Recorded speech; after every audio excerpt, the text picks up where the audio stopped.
Hello, my international friends. Welcome to the Platinho Internazionale. So today's subject is about ZIZEK.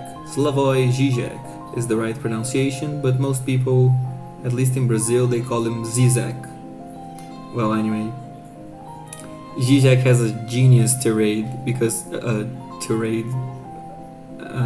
a counter. It's not a counterattack. It's a defense of himself in a way and of many others. When he was attacked by Roger Scruton, one of the biggest, if not the big name of this century in conservatism, conservatist philosophy, and so on. And he had a book, I think was not. I don't think it was just an article. I think he wrote an article about it, but then he wrote a full book, like frauds and whatever, like a book calling many leftists, most leftists, frauds. I remember, if I remember correctly, that he did exclude someone, like two people. I think he excluded that people were like, oh, it's a leftist, so it doesn't matter. No, there was two guys. He said,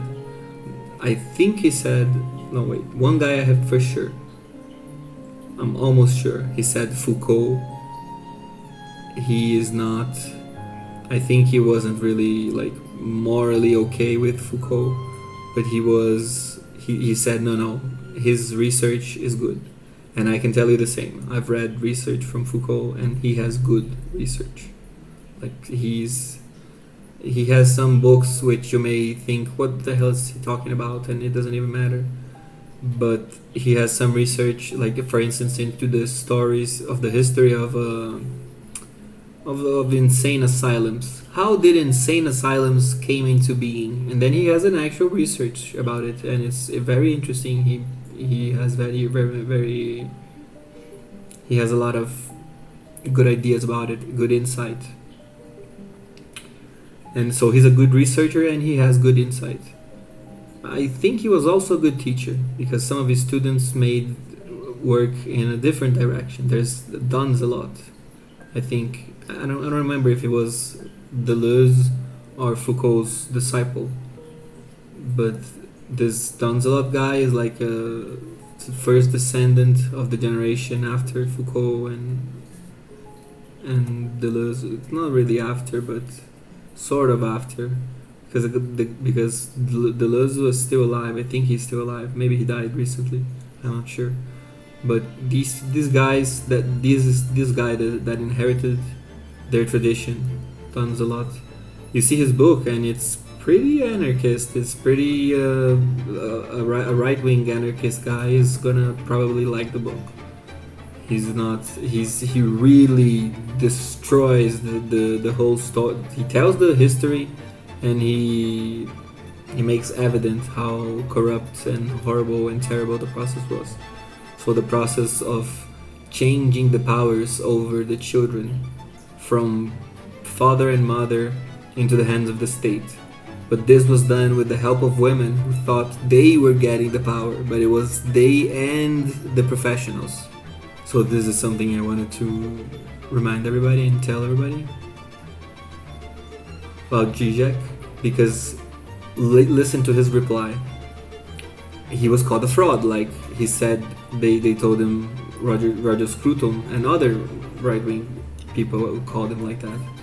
He's a fraud. He's just some guy talking nonsense because he speaks in a strange way.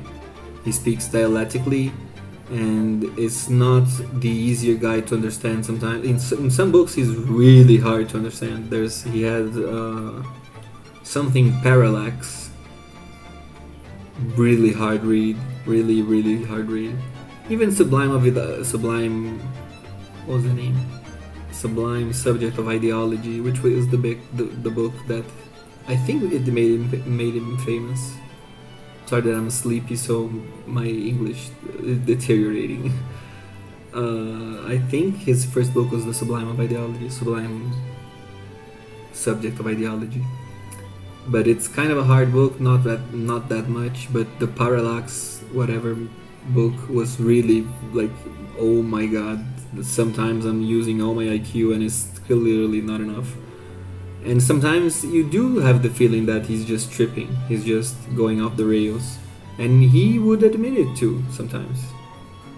And I think in his book is his masterwork, supposedly. I think Less Than Nothing. That's what the name was. Less Than Nothing, because of a joke. Because it opens with a joke. There's always ZIZEK jokes going around, and his joke was. My cat's doing nice. And his joke was that there was a big rabbi, and he was like, "Oh God, forgive me for being so unhumble, so suburb, whatever the word is more appropriate, like hubris, you know, like to think I think too much of myself, take myself too highly. I'm sorry that I did that," and so on. And then the richest guy in the region, the richest Jew in the region, goes there, does the same. Forgive me, Father. He raises his hand instead. I think it doesn't go to the stage. Just raises his hand. "Oh, Father, please forgive me. I'm full of sin because I've thought much about myself, and I'm nothing." The first guy also said that. The rabbi says, I thought of me as something. It's vanity because I'm nothing next to your greatness, oh Lord." And then the second guy does the same. "Yahweh, you are more than everything, and I sometimes feel like I'm something, and that's a sin somehow." Like they're confessing that. And then the third guy, which is a really random poor guy, he raises his hand and says, "Oh Lord, sorry for my insolence. I'm also thinking sometimes that I'm something, but I'm nothing." And then the rich guy turns to the rabbi and says, "Who does he think he is to do this? I mean, for you to declare yourself nothing, you have to be more than nothing. And the guy is like less than nothing if he has to ask forgiveness for something. So there's something that is less than nothing, is worse than nothing. It's like whatever. It's just a joke. It's a weird joke. Maybe I didn't tell it properly. I think I did, but he's full of things like that. I'm gonna jump to another of his stories, which is when he talks about, also same book. I forgot the name. Whatever Hegel. Oh no, I remember the name. It was Less Than Nothing. Exactly. So he has the other phrase, which is actually the center phrase, is the "e pur si muove," which is what technically it is said that Galileo's, whatever, I forgot how you guys call it, but he denied. He said, like in the Inquisition, he denied. Okay. I was just kidding. JK, kappa. It wasn't me. It was my twin. The spin. The Earth is not spinning around the sun. Relax. It's just, I deny everything. The sun is not stationary. The sun is spinning around us, just like you guys said, or whatever you guys said, and it's all right. And then he goes away, and then at the door, when he's going away, he said, "E pur si muove," which is like, but it moves. So we have this idea of, in Spanish we have the sentence, "No creo en brujas, pero que las hay." I mean, I don't believe in witches, but they kind of do exist. So it's a dialectical statement, really Zizekian one. I don't think he does it. I think that's my addition to it.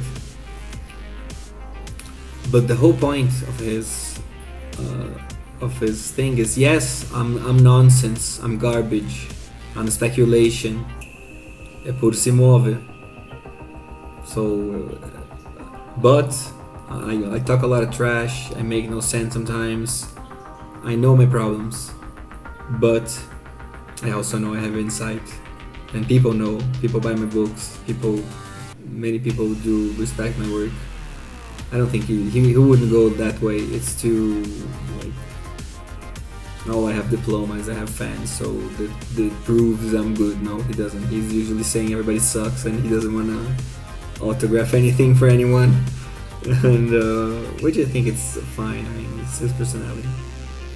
But that's the idea for today. Maybe you are a random nonsense stalker, just some crazy person, but you're still talking correct things. Reminds me of a video I did in Portuguese about 3 times. The 3 chronological. That's not 3 times.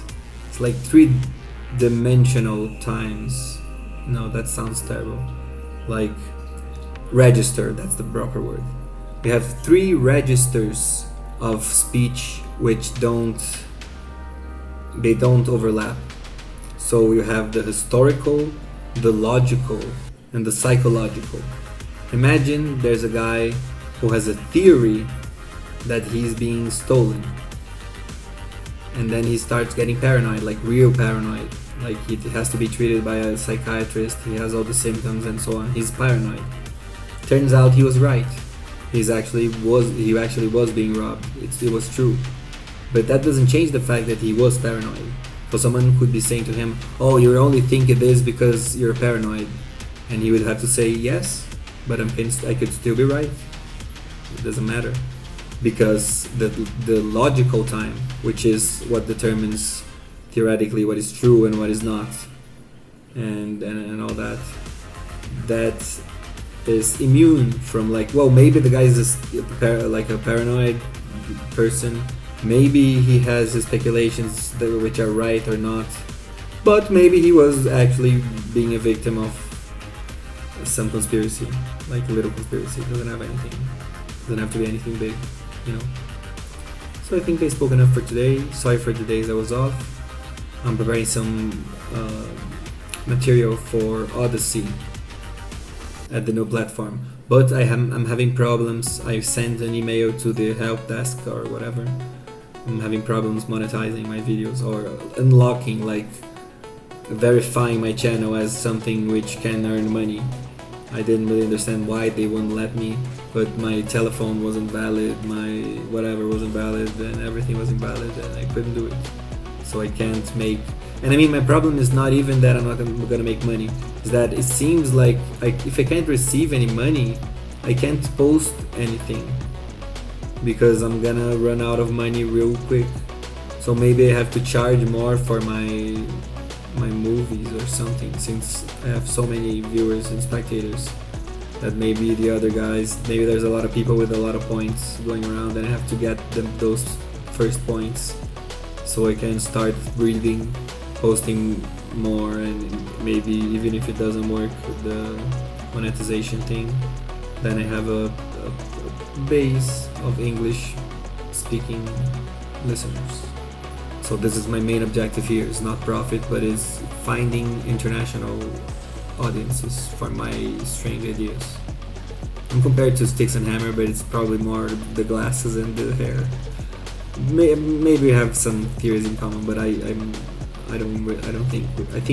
think we would be friends, good friends, but I don't think we would agree 100%. We would be probably disagreeing and adding to the other's theory. Just saying this because I'm compared to him all the time. So anyway, thanks for watching. Especially thank you for watching until the end. Maybe this is in YouTube and then it matters a lot someday. But maybe this is in the new Odyssey thing and it doesn't matter anything because I'm not even monetized anyway. So whatever. Thank you guys. Goodbye.